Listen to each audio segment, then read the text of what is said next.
चलिए स्टूडेंट्स, आज हम लोग पढ़ रहे हैं एनसीईआरटी में दिया गया अपेंडिक्स A5, जिसमें उसने बात की है मैथमेटिकल फॉर्मूले की। ज्योमेट्री के बारे में कुछ उसने फॉर्मूले दिए हैं। सर्किल का अगर रेडियस r है तो सर्कमफरेंस जो पेरीमीटर होता है वो 2 पाई r होता है। Angle is equal to r का अपॉन रेडियस। अगर आप जानते हैं कि एक फुल सर्किल में टोटल एंगल ये π/2 होता है और टोटल एंगल π/2 into 4 है, तो r मुझे निकालनी है, r का अपॉन रेडियस, ये हो गया 2 पाई r। ये लेंथ ऑफ द r है, ये पूरे पेरीमीटर की वैल्यू है। अगर r रेडियस है तो पूरा जो पेरीमीटर है सर्किल का, जो सर्कमफरेंस है, वो 2 पाई r। इसी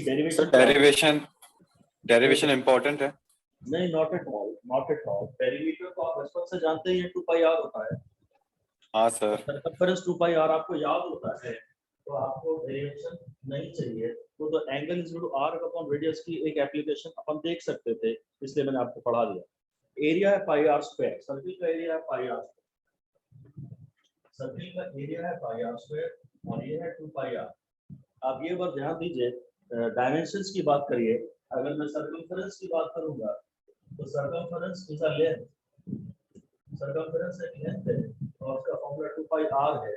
तो हाँ, इसमें r 2 पाई के तो कोई डायमेंशन है नहीं, r के डायमेंशन है l टू द पावर 1। और अगर एरिया की बात करेंगे तो पाई r स्क्वायर यानी पाई इनटू लेंथ। पाई के तो कोई डायमेंशन है नहीं, एरिया के डायमेंशन में लेंथ इनटू लेंथ आना चाहिए, एरिया में लेंथ स्क्वायर आना चाहिए, इसीलिए एरिया में पाई r स्क्वायर आ रहा है। अब रेडियस की बात कर रहा है वो, और स्फीयर की बात कर रहा है। सर्किल की बात ना करके वो आपसे स्फीयर की बात कर रहा है। सर्किल जो है वो 2D फिगर है, बोर्ड पे बनाया जा सकता है, पर स्फीयर को हमें विजुअलाइज करना पड़ेगा, 3D फिगर। सर्किल को ऐसे दिखाते हैं और स्फीयर को नॉर्मली ऐसा दिखा देते हैं। सर्किल और रेडियस, स्फीयर, कभी ये डायग्राम में आपको कभी ये प्रॉब्लम हमेशा ही रहेगी कि सर्किल है कि स्फीयर। आप स्फीयर को हमेशा ऐसे दिखाना कि ये भरा हुआ है। अब इसका जो एरिया है वो 4 सर्किल्स के बराबर, एरिया जो है वो 4 पाई r स्क्वायर। अगर एक स्फीयर है तो उसके ऊपर शायद आप 4 सर्किल यहाँ चिपका सकते हैं, मे बी हर क्वाड्रेंट में एक सर्किल चिपका सकते हैं। तो इसका जो एरिया है वो सर्किल का तो 4 गुना ज्यादा हो गई। और इसकी जो वॉल्यूम है, वॉल्यूम जो है उसमें आ रहा है 4/3 पाई r क्यूब। वॉल्यूम में क्यूब तो आना ही चाहिए। एक ही बात हम सीख रहे हैं कि पेरीमीटर में लेंथ का टर्म आना चाहिए, एरिया में लेंथ का स्क्वायर आना चाहिए, और वॉल्यूम में 4/r क्यूब का टर्म आना चाहिए। अगर ये सर्किल है, अगर ये सर्किल है तो ये 2 पाई r है और ये पाई r स्क्वायर है। अगर ये स्फीयर है, अगर ये स्फीयर है तो इसका एरिया 4 पाई r स्क्वायर है और वॉल्यूम 4/3 पाई r क्यूब। डायमेंशंस के लिहाज से पेरीमीटर जो होगा वो l टू द पावर 1 होगा, एरिया जो होगा वो l स्क्वायर होगा, और जो वॉल्यूम होगी वो डायमेंशनली l क्यूब होगी। r क्यूब जो है वो एरिया के फॉर्मूले में नहीं आ सकता। ऐसे ही कुछ सीखना है आपको। फिर वॉल्यूम, इसके बाद ये सिलेंडर की बात कर रहा है। हाँ, सिलेंडर भी इंपॉर्टेंट है, सर्किल भी इंपॉर्टेंट है, स्फीयर भी इंपॉर्टेंट है। आप सर्किल की बात पे भी 5 स्टार दे दीजिए, आप स्फीयर की बात पे भी 5 स्टार दे दीजिए, और जो सिलेंडर है, सिलेंडर की बात पे भी आप 5 स्टार दे दीजिए।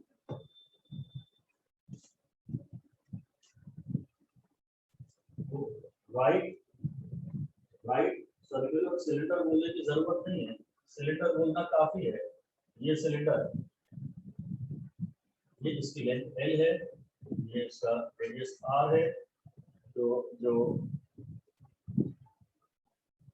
इसकी अगर वॉल्यूम की मैं बात करूं, चलिए पहले मैं सरफेस एरिया की बात करता हूं। तो ये जो कर्व सरफेस एरिया ना, ये वाला एरिया, ये जो एरिया जिसे मैं छू सकता हूँ, कर्व सरफेस एरिया।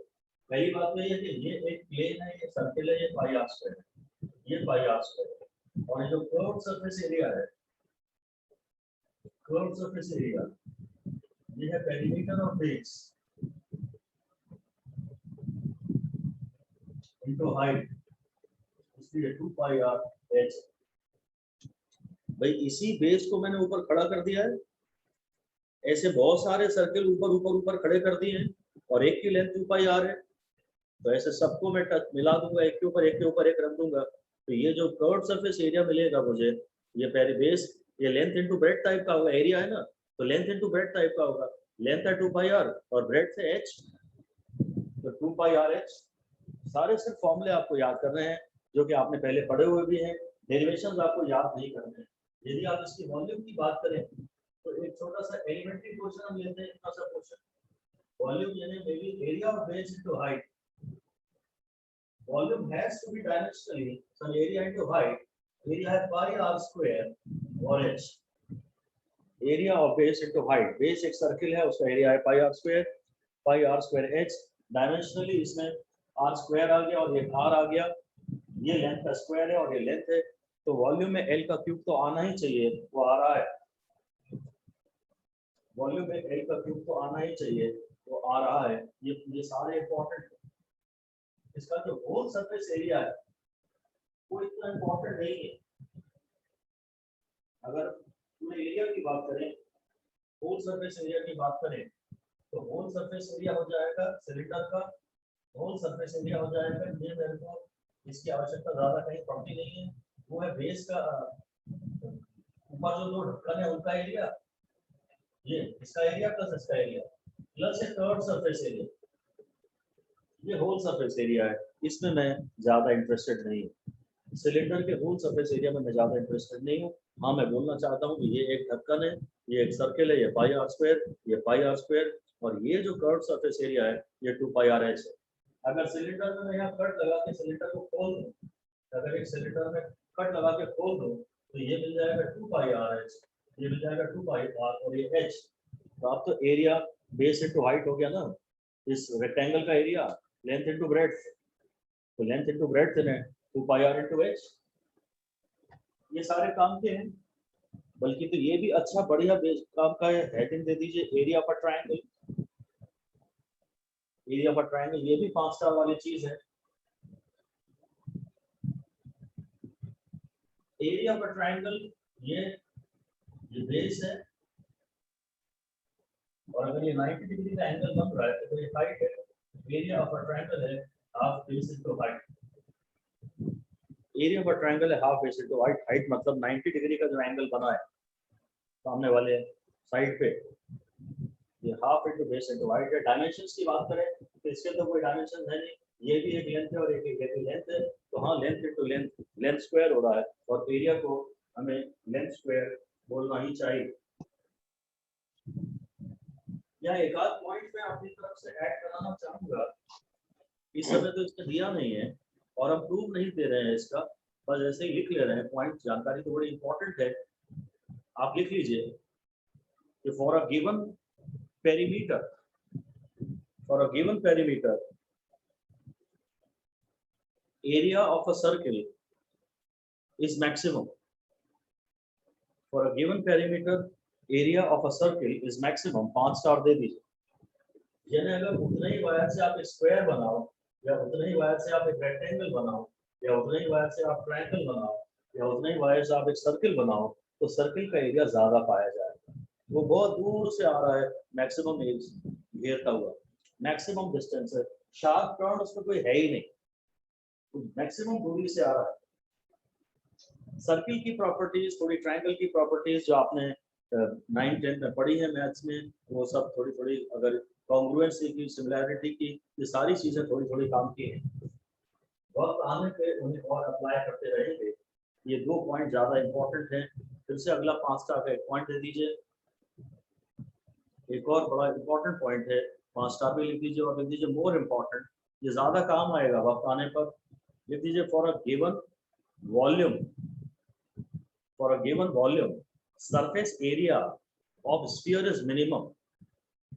अगर सर्किल की बात कर रहे थे तो एरिया ज्यादा आ रहा था, पर for a given volume surface area of a sphere is minimum. Given volume के लिए स्फीयर का सरफेस एरिया मिनिमम, इसीलिए भगवान ने जो हमारी खोपड़ी बनाई है शायद स्फेरिकल बनाई है, वॉल्यूम तो उसने उसमें ठूस ठूस के भर दी, पर ज्यादा एरिया नहीं देना चाहेगा, एरिया तो कम ही रखना चाहेगा दिखने में, तो उसने खोपड़ी आपकी स्फेरिकल बनाई है, ब्रेन तो स्फेरिकल बनाया ही है, अप्रोक्सीमेटली ऐसा हम कहने को कह सकते हैं। मतलब ये सब याद करने के तरीके हैं, इनमें डिटेल में मत जाइए कि यार क्या इतनी लंबी लंबी फेंक रहा है, याद करने की उससे कोशिश करिए बस, और कोई बात नहीं। क्वाड्रेटिक फॉर्मूला जो है ना, अनफॉर्चुनेटली ये भी इम्पोर्टेंट है। ये आप जानते हैं कि यदि ax² + bx + c = 0, तो x की वैल्यू है -3 ± √d² - 4ac/2a। ये भी 5 स्टार भी लिखने होंगे और इम्पोर्टेंट भी लिखना होगा। सब वक्त आने पे इनकी एप्लीकेशन आपके सामने आएंगी, तब आपको इनकी प्रैक्टिस मिल जाएगी। हाँ, इसमें सम ऑफ रूट्स और जो प्रोडक्ट ऑफ रूट्स था वो इम्पोर्टेंट नहीं है। अगर आपको याद है और याद रहता है तो कोई बुराई नहीं है, पर जिनकी आवश्यकता नहीं है वो अपेंडिक्स A5 में नहीं दिए गए हैं। बहुत ही बेसिक। हाँ, 10th में आपने पढ़ा है, पर 10th में आपने बहुत ज्यादा पढ़ा है ना, अब उतना डिटेल में इसकी आवश्यकता नहीं है, और जितनी आवश्यकता है एग्जैक्टली उतना ही एनसीईआरटी ने दिया गया है, थोड़ा सा उसने बल्कि कहीं कहीं कुछ ज्यादा ही दिया है। तो बस इतना अगर आप डायरेक्टली इस सवाल को सॉल्व कर सकते हैं तो अच्छी बात है, नहीं कर सकते हैं तो आप इसकी प्रैक्टिस करिए, चाहे फैक्टराइजेशन मेथड अडॉप्ट करिए, चाहे इक्वेशन मेथड अडॉप्ट करिए, बट क्वाड्रेटिक इक्वेशन से आपको डरना नहीं है, इसका डर निकाल लीजिए। वापस 10th की बुक्स में जाइए और थोड़े बहुत क्वेश्चंस की प्रैक्टिस कर लीजिए, यही काम आएंगे आपको। इसके बाद वो ट्रिग्नोमेट्रिकल फंक्शंस और एंगल थीटा कह रहा है। ट्रिग्नोमेट्रिकल फंक्शंस, तो ये अगर थीटा है तो सबसे पहले तो आपको यही लिखना पड़ेगा कि side opposite to theta is called perpendicular. Theta की जो ऑपोजिट साइड है वो परपेंडिकुलर है, 90 डिग्री के ऑपोजिट जो साइड है वो हाइपोटेन्यूज है। 90 डिग्री के ऑपोजिट जो साइड है वो हाइपोटेन्यूज है। यहाँ मैं एक अच्छी बात आपको बता रहा हूँ कि छोटे एंगल के सामने जो साइड होती है वो छोटी होती है। अगर ये एंगल छोटा है तो प्रोबेबली ये आर्क है और आर्क भी छोटी आएगी। ये एक बात लिख दीजिए 4 स्टार देके कि side opposite to a smaller angle, side opposite to a smaller angle is small in size. Side, SID, side opposite to a smaller angle. Side opposite to a smaller angle is a small in size. अगर ये angle छोटा है तो ये side भी छोटी है। ये एंगल बड़ा है ना 90, तो ये हाइट साइड भी सबसे बड़ी है। ओके, तो साइन थीटा जो है वो sine theta, cos theta, tan theta आप जानते ही हैं, बस मैं ये एक बार आपको बोल देता हूँ। साइन थीटा जो है, अच्छा ये जो है अगर परपेंडिकुलर है, अच्छा अगर मैंने ये थीटा लिया होता ना तो ये परपेंडिकुलर होता, हाइपोटेन्यूज तो यही होता, पर बेस ये होता। हाइपोटेन्यूज और बेस के बीच में हमेशा एंगल थीटा डिफाइंड होता है, तो लिख दीजिए theta is angle always between hypotenuse and base. कोने में जो साइड है वो बेस कहलाती है। अगर ये थीटा है तो ये परपेंडिकुलर है, हाइपोटेन्यूज तो फिक्स्ड है, और अब जो कोने वाली साइड है, सामने वाली साइड परपेंडिकुलर है और कोने वाली साइड बेस है। थीटा के सामने वाली साइड परपेंडिकुलर है और कोने वाली साइड बेस है। बस साइन थीटा है perpendicular upon hypotenuse, cos theta है बेस अपॉन हाइपोटेन्यूज, और tan थीटा है परपेंडिकुलर अपॉन बेस। इनमें आप कभी-कभी गलती कर सकते हैं, मत कीजिएगा, ध्यान दीजिएगा। tan थीटा इज तन पे भारी, जो पढ़ाई हम कर रहे हैं ये हमारे तन पे भारी बन जाती है। सारे और आपको अच्छे से याद तो नहीं, कोई आवश्यकता नहीं है। हाँ, cosec theta is 1 upon sin theta, sec theta is 1 upon cos theta, and cot theta is 1 upon tan theta। बस इतनी जानकारियां पर्याप्त हैं, जितनी अपेंडिक्स में दी गई हैं बस उतनी जानकारियां ही पर्याप्त हैं, इनमें बहुत ज्यादा पढ़ने की आवश्यकता नहीं है।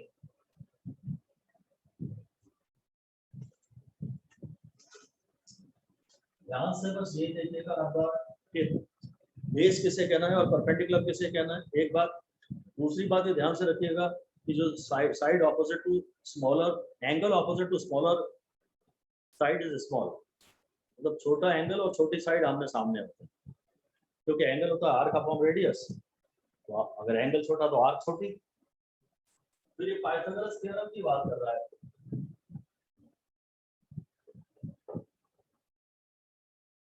पाइथागोरस थ्योरम तो ये ही है, ये परपेंडिकुलर है और ये बेस है और ये हाइपोटेन्यूज है, तो h square is equal to b square.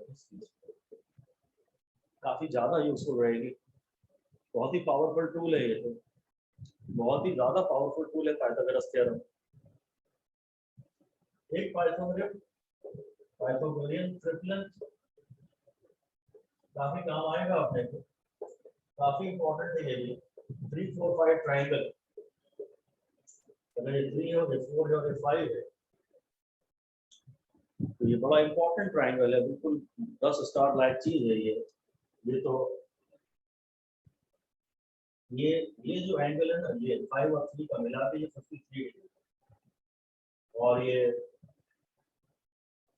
अगर ये 53 डिग्री है तो ये 37 डिग्री, बस 5 और 3 पे आप ध्यान दे लो, शायद 53 डिग्री। अगर वो 53 है तो ये 54 तो नहीं हो सकता, 53 वाला जो है वो यहाँ से मिल रहा है, ये 5 है और ये 3 है तो 53 डिग्री है। तो फिर ये एंगल 90 माइनस 53 यानी कि 37 होगा, ये 90 डिग्री है। तो this is something very very important. इसको तो मैंने कह दिया आपसे कि आप 5 स्टार 2 बार आप देख सकते हो। ये है Pythagorean triplet, Pythagorean triplet. Sir 3 4 5 length होनी चाहिए या उसका रेशियो?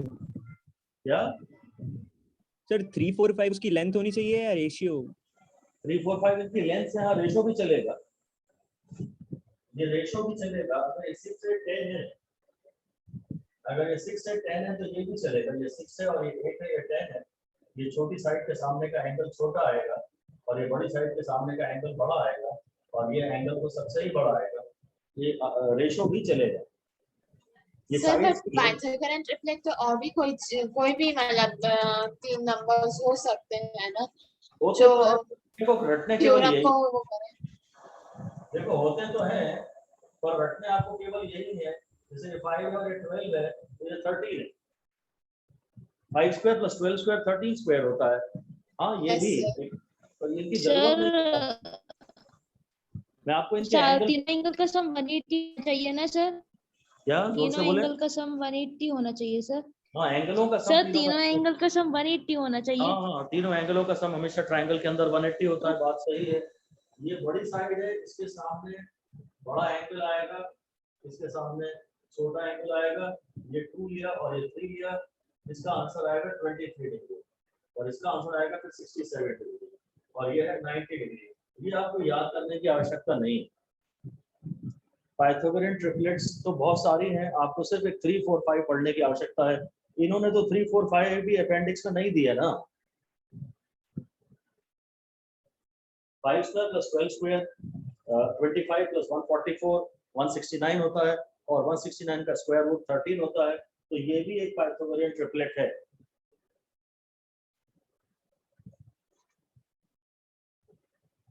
ये एक भी स्टार आप न दें, हालांकि डिजायरेबल तो है, अगर याद कर पाए तो कर लें।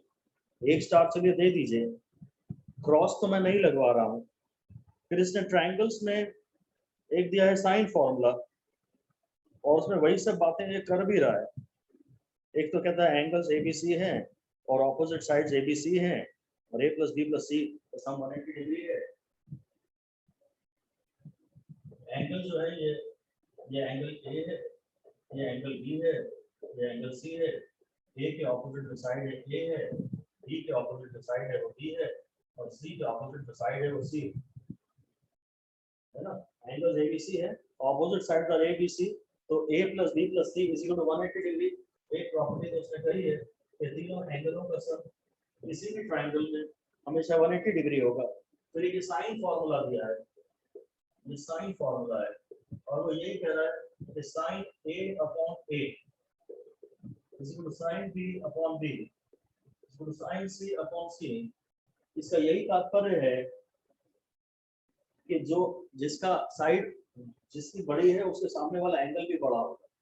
अगर ये बहुत बड़ी साइड है तो आप देख रहे हैं इसके सामने का एंगल भी बड़ा और अगर ये छोटी साइड है तो उसके सामने एक छोटा एंगल है, अगर ये छोटा एंगल है तो उसके सामने साइड भी छोटी। साइन फॉर्मूला का वही तात्पर्य है कि side is proportional to angle. The sine of angle is proportional to opposite side, ये इसका तात्पर्य है। इसको बहुत ज्यादा यूज तो नहीं किया जाता है,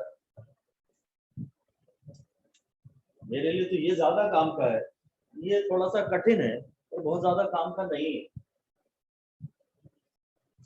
तो कठिन है खाली वो एक क्राइटेरिया नहीं है किसी के लिए इम्पोर्टेंट होने का। ये सारी बातें। हाँ बोलिए सर, इसको कितने स्टार्स देने चाहिए, किसको? साइन फॉर्मूला को? 2 स्टार दे दीजिए। Okay sir. और फिर एक्सटीरियर एंगल, इसकी भी कोई जरूरत पड़ती नहीं है। डी के बारे में मैं आपसे ज्यादा बात नहीं कर रहा, एक्सटीरियर एंगल के बारे में आप ये चाहो तो लिखो और काट दो। अगर ये ए है और ये सी है और ये डी है तो जो एक्सटीरियर एंगल होता है वो इन दोनों के सम के बराबर होता है। इसको मैं फिलहाल चाहूँ तो कटवा दूं, बहुत रेयर मुझे इसकी कहीं जरूरत पड़ेगी, ये काफी रेयर बात है। Exterior angle is equal to sum of 2 interior remote angles.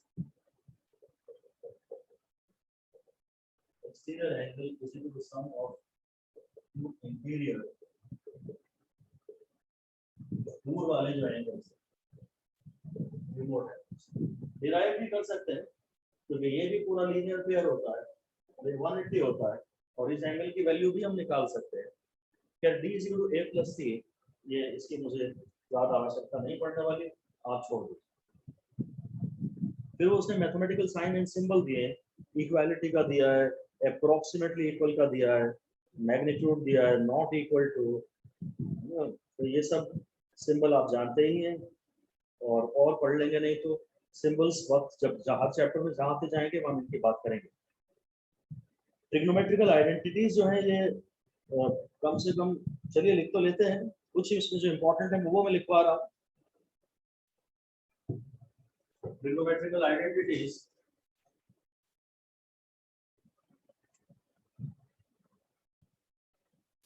तो काफी ज्यादा इम्पोर्टेंट है ये वाली।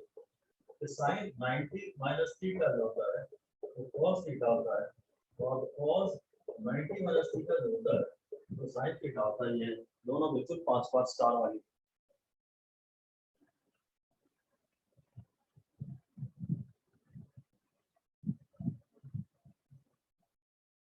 ये दोनों काफी इंपॉर्टेंट है। हाँ ये डिवाइड कर दो तो sin अपॉन cos ये हो जाएगा 10 90 minus theta is equal to cot theta. अगर डिवाइड कर दूं तो एक नया रिजल्ट और आ जाएगा। खैर ये मैंने फालतू में ही पढ़ा दिया, इसकी कोई आवश्यकता थी नहीं। हाँ साइन अपॉन कॉस 10 होता है और उधर कॉस अपॉन साइन कॉट होता है, इसकी आवश्यकता नहीं थी। हाँ ट्रिग्नोमेट्रिकल आइडेंटिटीज में ये भी इम्पोर्टेंट है कि हाँ देखो perpendicular square plus base square is equal to hypotenuse square.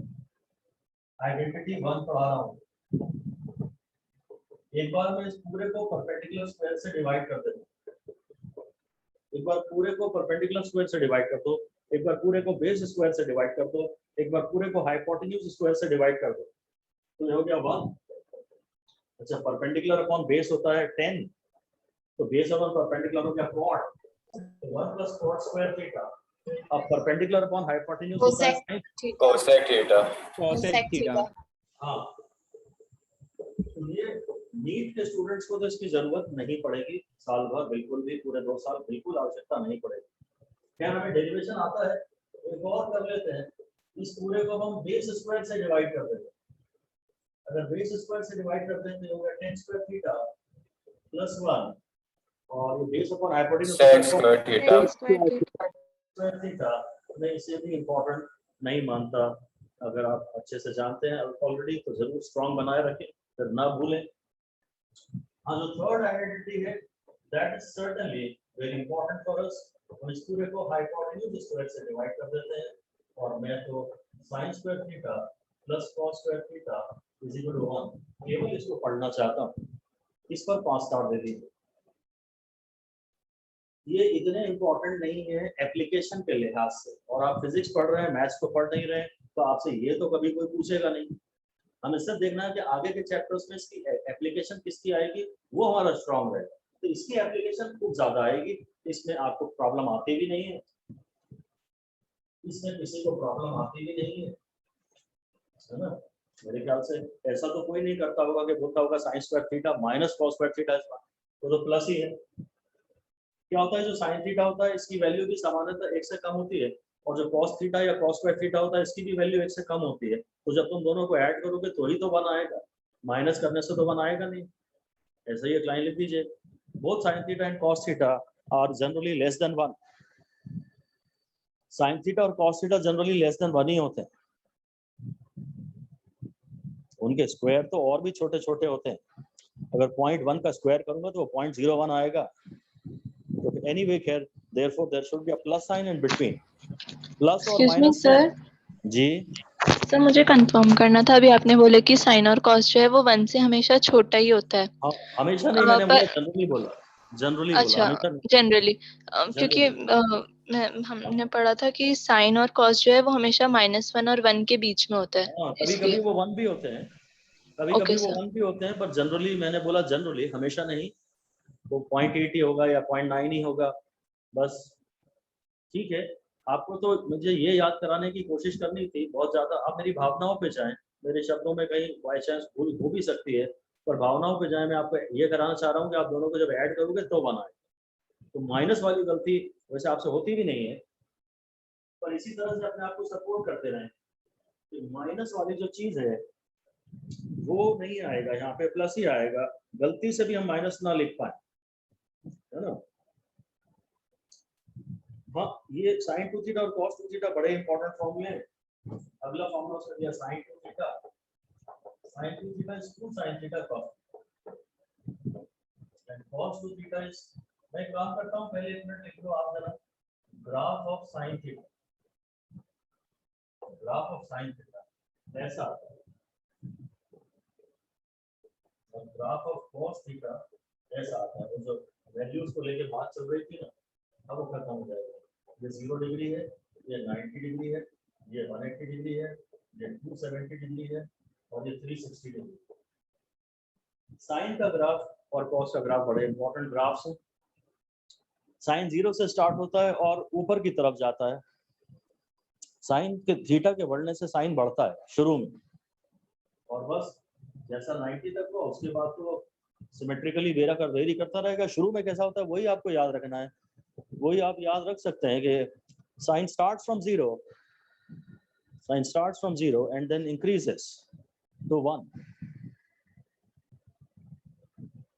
हाँ, साइन थीटा की ये मैक्सिमम वैल्यू +1 है और साइन थीटा की मिनिमम वैल्यू -1।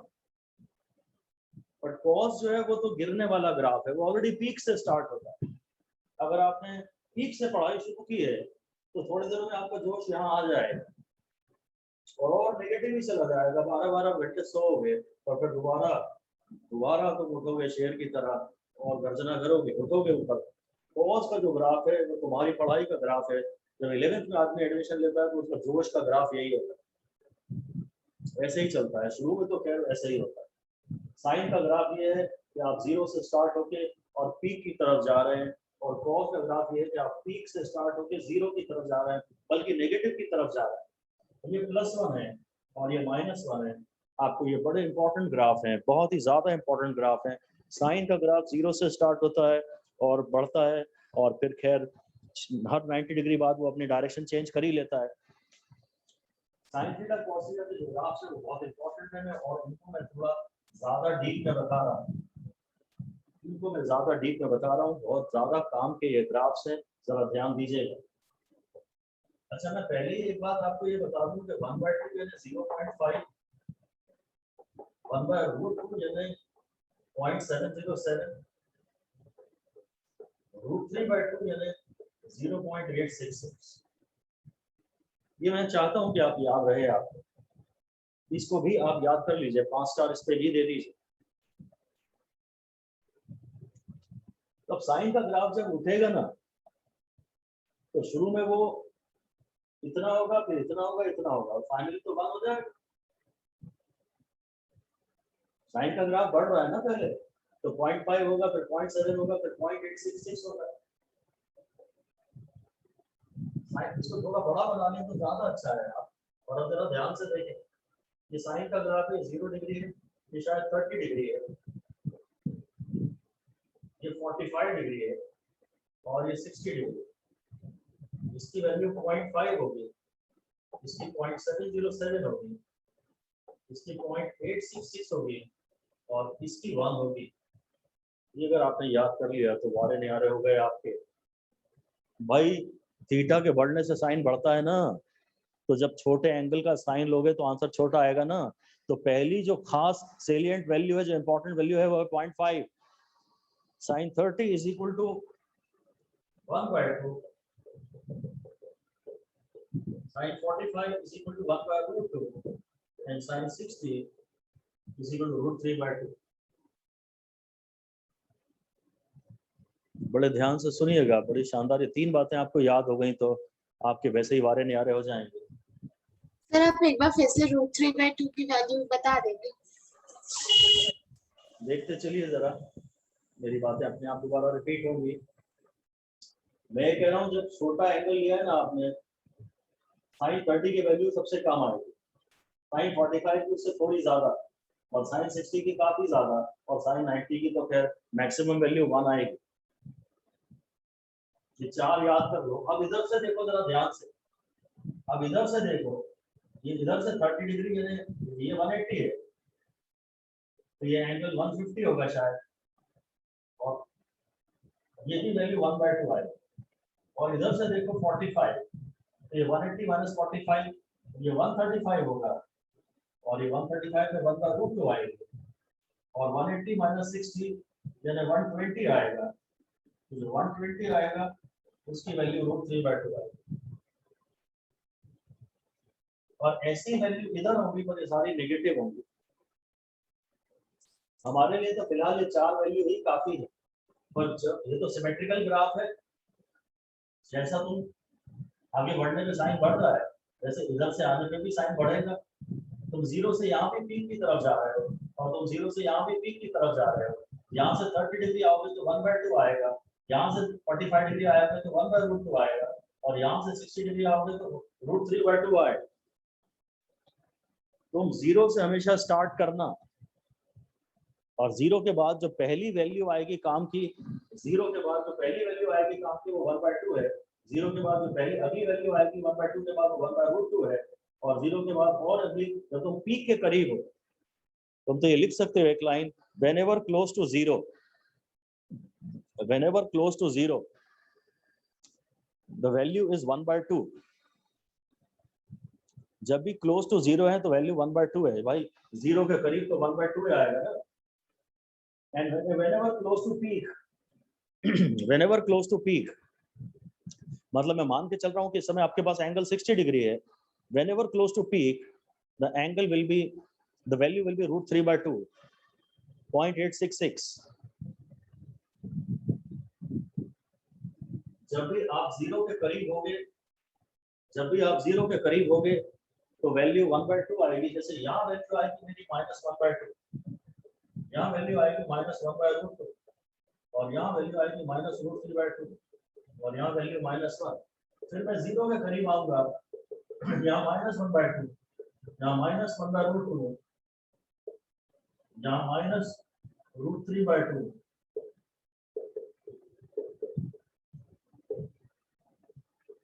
ये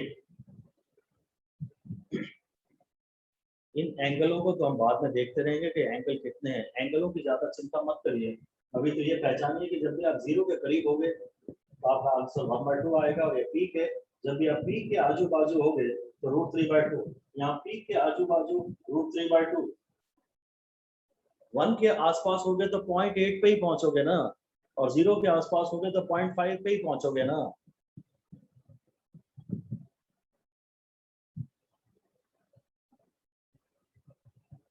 प्रैक्टिस करनी पड़ेगी आपको इसकी, बहुत ही पावरफुल ग्राफ है ये। 1/2, 1/√2 और √3/2, इसको याद कर लीजिए। और बल्कि तो कॉस ग्राफ में भी ये बातें लागू होंगी, कॉस ग्राफ में भी ये बातें लागू होंगी। हेडिंग दे दीजिए वैल्यूज ऑफ कॉस ग्राफ। जो बातें यहाँ आपको अगर क्लियर नहीं हुई है तो कॉस ग्राफ में और क्लियर हो जाएंगी, नहीं तो उसके बाद डाउट पूछ लीजिएगा। कॉस को तो मैं यहाँ पीक से स्टार्ट करूंगा, ऐसा बनाऊं। ये ऑलरेडी +1 है तो ये जरूर √3/2 होगा, ये जरूर 1/√2 होगा और ये जरूर 1/2 होगा। ये 0 डिग्री है, ये 30 डिग्री है, ये 45 डिग्री है, ये 60 डिग्री है और 90 डिग्री पे 0 आ गया। 90 डिग्री पे 0 होगा। कॉस का गिरता हुआ ग्राफ है, बस ये काफी है भाई। यहाँ पीक के पास है तो √3/2, जब आप 0 के पास है तो 1/2। ये माइनस नहीं है, ये माइनस नहीं है। यहाँ नेगेटिव आएगा, यहाँ नेगेटिव आएगा और यहाँ वापस पॉजिटिव आएगा। 0 से 90 से 180 में कॉस नेगेटिव है, 180 से 270 में कॉस नेगेटिव है और 270 से 360 में वापस ये पॉजिटिव। अब यहाँ पे वैल्यू जो भी एंगल आएगा, यहाँ जो भी एंगल आएगा ये 1/2 आएगा, फिर ये 1/√2 आएगा और फिर ये √3/2 आएगा और ये +1 आएगा। एंगल कितने हैं उनकी चिंता छोड़ो, एंगलों की चिंता मत करो। इतने सारे एंगलों का तुम्हें साइन और कॉस जानना भी नहीं है। इतने सारे एंगलों का साइन और कॉस जानना भी नहीं है, तो बस इनको ढंग से पहचानो कि कॉस के छोटे एंगल की वैल्यू ज्यादा होती है। Value of cos of small angle is big, equal to √3/2.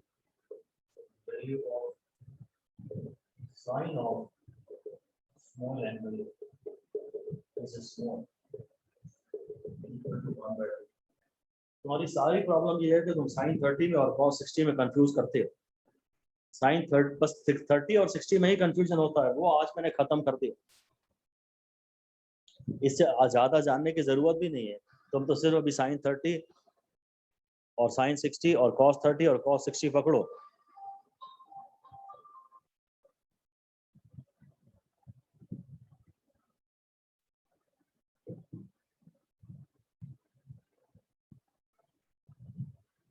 ठीक है, छोटे एंगल अगर cos है, मैं तो कहता हूँ तुम हर बार ग्राफ बनाया करो।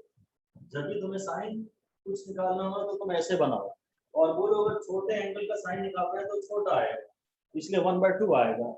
अगर तुम्हें cos निकालना है और बड़े एंगल का निकालना है तो बोलो बड़े एंगल का cos। इतना बस नहीं, फर्स्ट क्वाड्रेंट ही बनाया करो, बस पूरा बनाने की जरूरत भी नहीं है।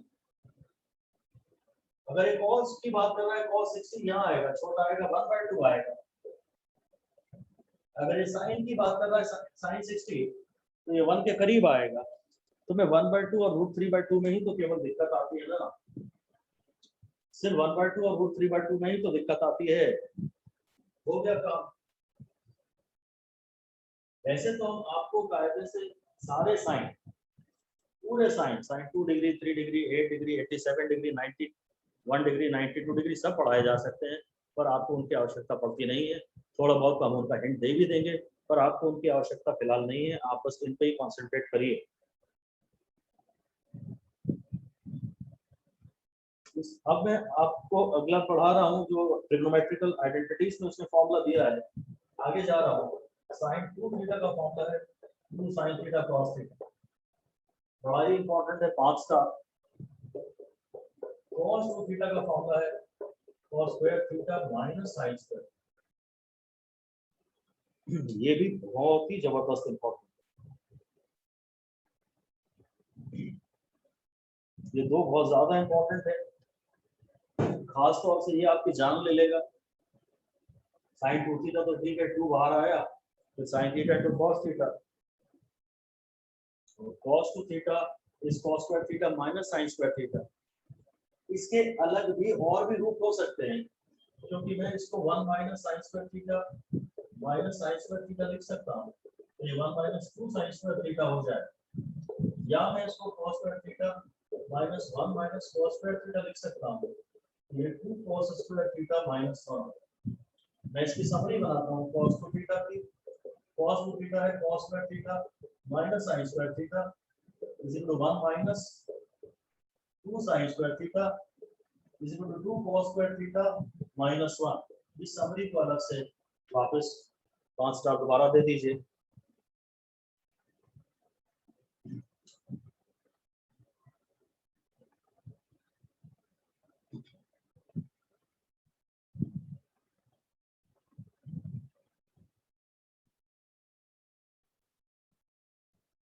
जरा ध्यान से देखिए cos 2 थीटा में, और यहाँ ये भी याद रखिए कि भैया cos square theta plus sin square theta 1 होता है, इसको भी याद रखिए।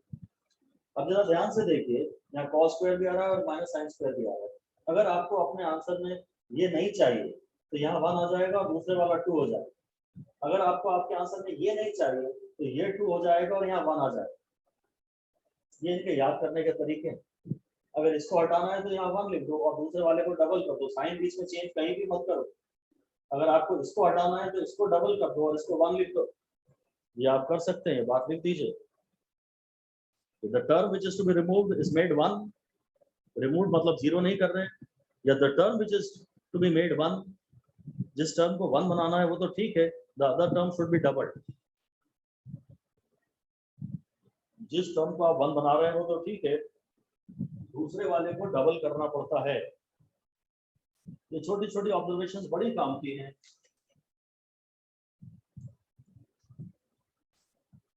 इस तरह से याद करने में मुझे हेल्प मिलती है। इसके बाद इसने फॉर्मूला दिया है sine alpha plus minus beta का। चलो ये बस मैं कर लेता हूँ।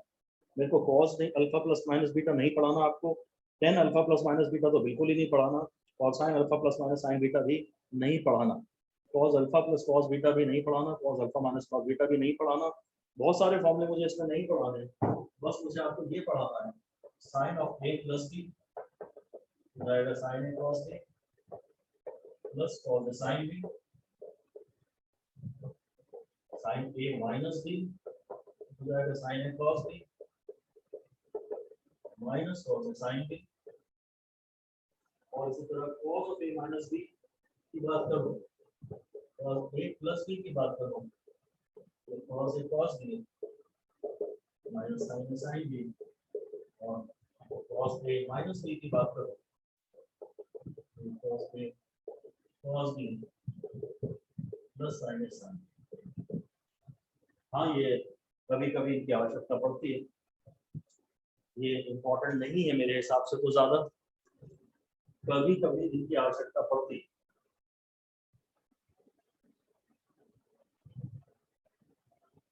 यहाँ जब प्लस है साइन में तो ये प्लस है, ये माइनस है तो ये माइनस है, और कॉस तो उल्टा ही करेगा, यहाँ प्लस है तो यहाँ माइनस है और यहाँ माइनस है तो यहाँ प्लस है।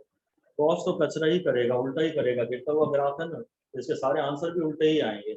इन my opinion they are not much important, और अगर कहीं आ रही होगी इसकी एप्लीकेशन तो जब आएगी तब देख लेंगे। इन पे तो मैं 2 ही स्टार दे रहा हूँ, और इसके अलावा जितने हैं वो तो मैं दे भी नहीं। हाँ, एक बायनोमियल थ्योरम दी है इसने, वो तो बहुत ही ज्यादा पावरफुल है, इसको थोड़ा बहुत देख लीजिए। फिर एक binomial theorem is very very powerful, और हम इसकी एप्लीकेशन करेंगे भी, और बल्कि तो हम ऑलरेडी एरर वेरर में इसको अप्लाई कर भी चुके हैं बिना इसे पढ़ाए। रूल ये है कि 1 plus x to the power n इज 1 प्लस nx,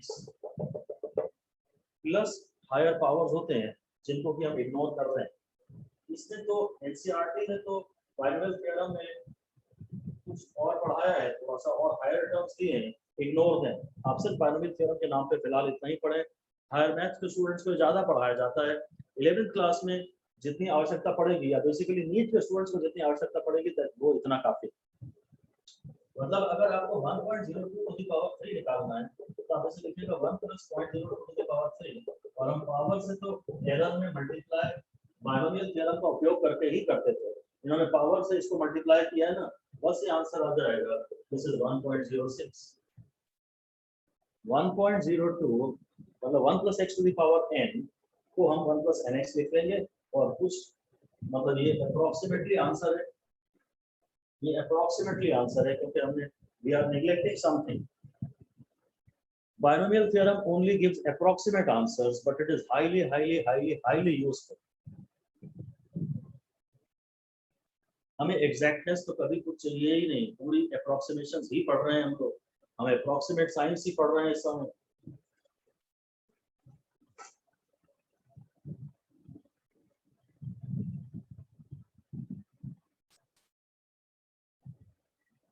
इसके किसी एक बहुत छोटे से फील्ड में एक आदमी, एक साइंटिस्ट अपनी पूरी जिंदगी निकाल देता है और आपको सब कुछ पढ़ा दिया जा रहा है एक ही क्लास में। पीएचडी जब करोगे तो क्या करोगे फिर? तो आप सिर्फ अप्रोक्सीमेशंस पढ़ रहे हैं, जस्ट एक बेसिक आइडिया ले रहे हैं दूर से, और डिटेल में आपको कुछ जानना ही नहीं है। आप 1 + x⁴n में एक बात का ध्यान रखिए, इसमें इसकी बाइनोमियल की एप्लीकेशन में लिख दीजिए check points to be able to apply binomial. Binomial लगा पाने के लिए कुछ चेक पॉइंट्स होने चाहिए। पहली चीज ये है कि नंबर 1, एक पहली बात कि one of the terms inside the bracket should be 1। Bracket के अंदर एक टर्म 1 होना चाहिए। ब्रैकेट के अंदर एक टर्म 1 होना चाहिए, otherwise take the bigger number common out of the bracket. बड़े नंबर को ब्रैकेट के अंदर कॉमन ले लीजिए।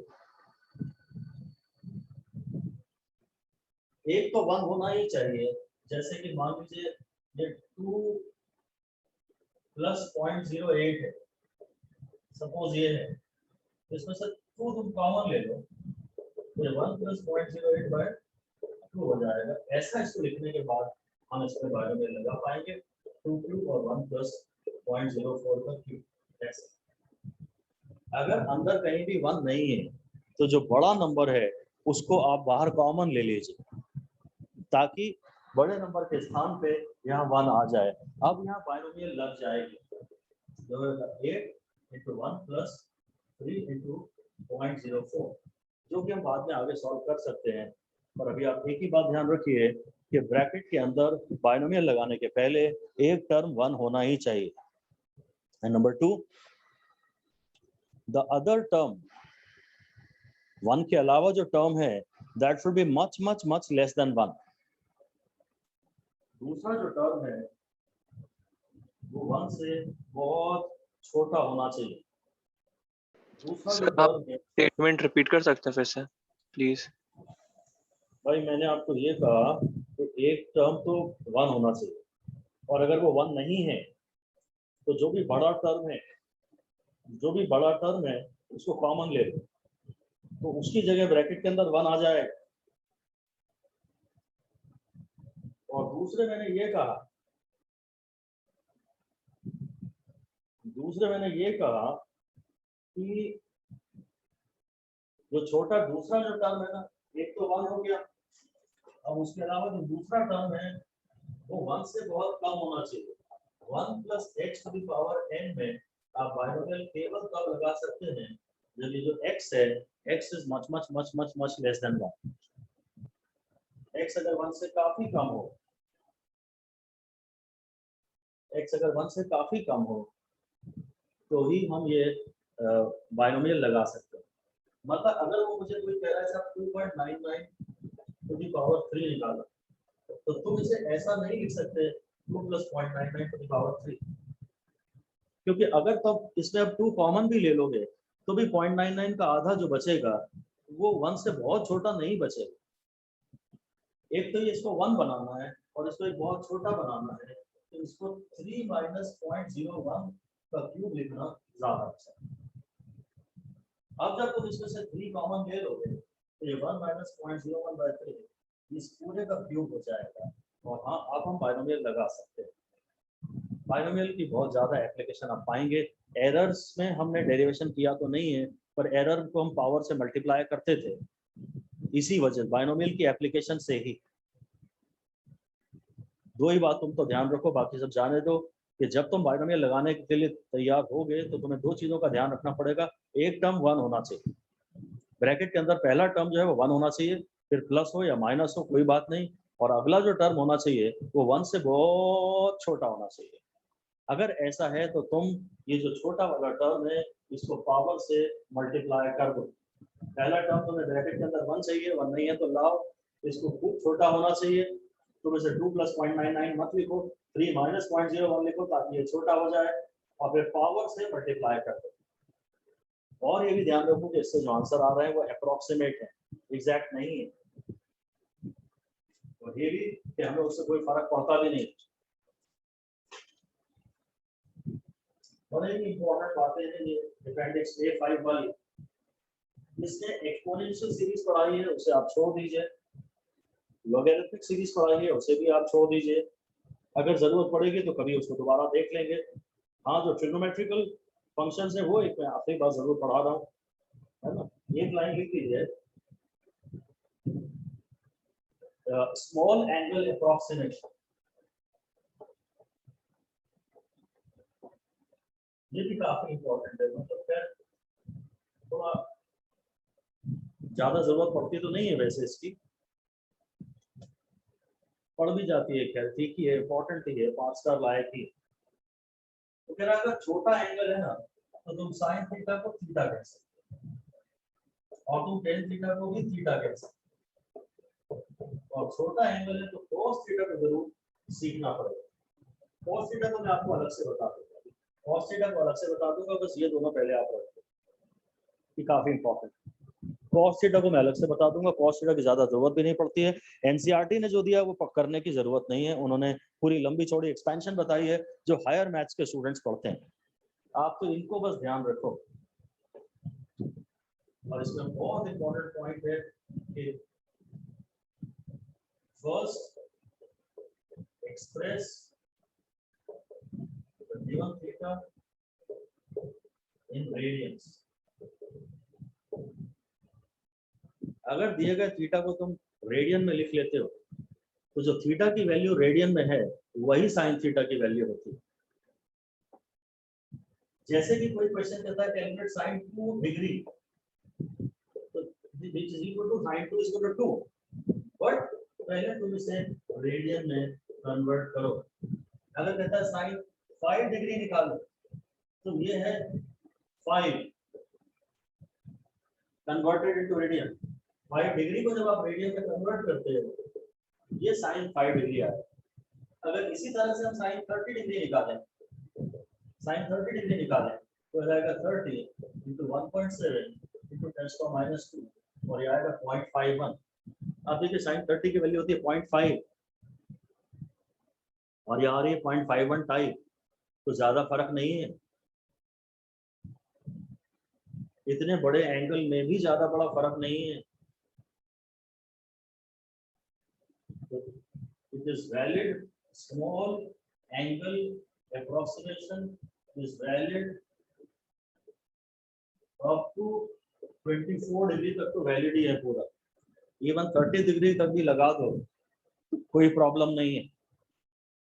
साइन थीटा हो या अगर मैं कहूँ 10 डिग्री 8 डिग्री की वैल्यू निकालो तो पहले 8 को रेडियन में कन्वर्ट कर लेना, और डिग्री को रेडियन में कन्वर्ट करना तुम्हें बहुत अच्छे से आता है। बहुत ही पावरफुल चीज है ये, कहीं कहीं काम आएगी। 24 डिग्री तक तो इस बात में कोई एरर ही नहीं है। इवन 30 डिग्री आपके सामने है।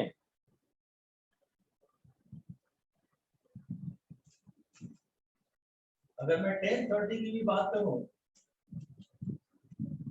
तो 10-30 एक्चुअली तो 1/√3 होता है, और मैं तो चाहता हूं कि आप 1/√3 की वैल्यू 0.577 याद करें।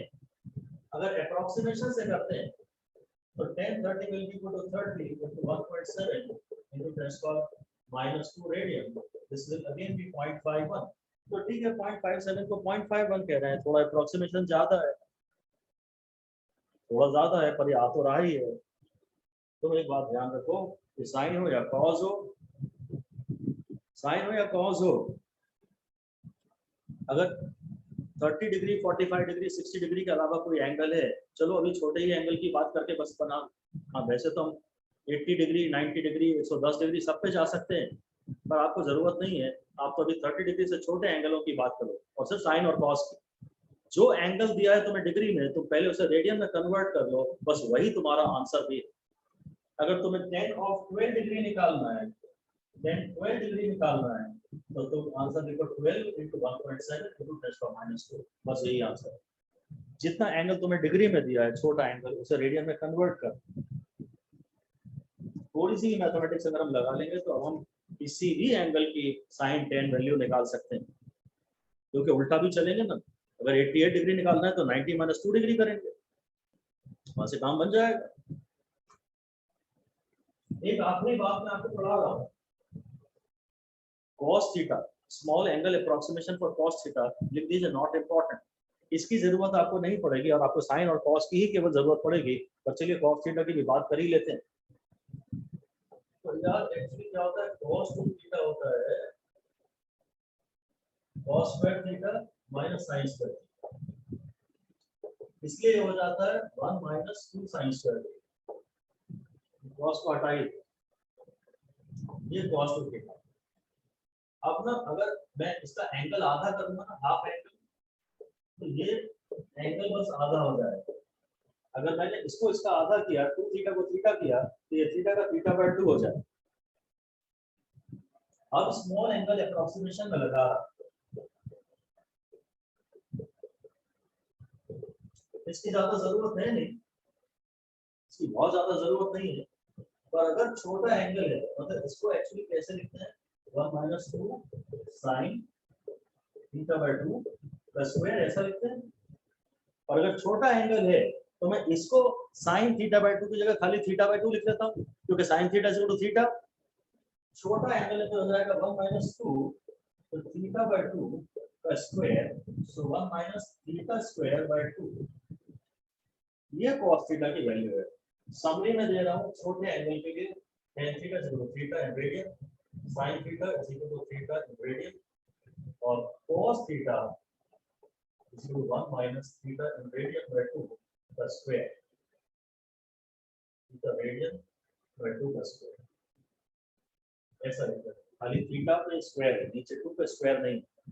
भाई थीटा तो तुम्हें पहले रेडियन में लाना ही पड़ेगा। ये तुम्हारी समरी हो गई, ये काम का है, ये काम का है, ये काम का नहीं है। Say cos theta. एनसीईआरटी ने साइन कॉस टेन तीनों की लंबी लंबी सीरीज दी है, उसको आप छोड़ दीजिएगा। मुझे इस डेरिवेशन की भी आज के बाद जरूरत नहीं है। मैं छोटा एंगल होने के नाते साइन थीटा को थीटा लिख ही सकता हूँ, तो θ/2 को साइन हटा सकता हूँ। मतलब छोटा अगर एंगल है तो साइन हटा या टेन हटा, जो एंगल है बस वही पढ़ने देते। तो हो जाएगा θ²/4, ये 2 से कैंसिल हो जाएगा, ये बचेगा θ²/2। मुझे आज के बाद डेरिवेशंस नहीं चाहिए। अगर ये कर सकते हो तो कर लो, इसकी जरूरत नहीं है, ये तो बहुत ज्यादा इंपॉर्टेंट है। tan θ = theta and sin θ = theta in radian, और डिग्री को रेडियन में कन्वर्ट करना हमें बहुत अच्छे से आता है। 1.7 × 10⁻² से मल्टीप्लाई करते हैं, बस वही आपका आंसर है। cos वाला आप चाहें तो भूल जाएं, और याद रखना है तो याद रख लीजिए। याद ये रखिए कि सिर्फ थीटा पे स्क्वायर है, 2 पे स्क्वायर नहीं है। और यहाँ पे भी थीटा पहले रेडियन में होना चाहिए। cos 3 डिग्री निकालना हो, cos 5 डिग्री निकालना हो, तो 5 को पहले रेडियन में कन्वर्ट करना, फिर उसका स्क्वायर करना, फिर उसे 2 से डिवाइड करना, और 1 में से इस पूरे को माइनस कर देना। इसकी जरूरत बिल्कुल भी आपको नहीं है, आप छोड़ दीजिए। अगर कहीं जरूरत पड़ेगी तो तब सीख लेंगे, आइडिया थोड़ा बहुत ले तो लिया ही है। इन पे फोकस करिए बस। तो एनसीईआरटी के अपेंडिक्स A5 में इन लोगों ने जितना भी दिया था ना, वो मैंने आपको करा दिया है, जो काम का था। जो प्रोडक्ट ऑफ वेक्टर्स वगैरह दिए इन्होंने, वो मैं अभी नहीं करा रहा, क्योंकि वेक्टर हमें अलग से पढ़ने ही है। अपेंडिक्स A5 पे अच्छी खासी दम लगा दीजिए। Appendix A5 useful.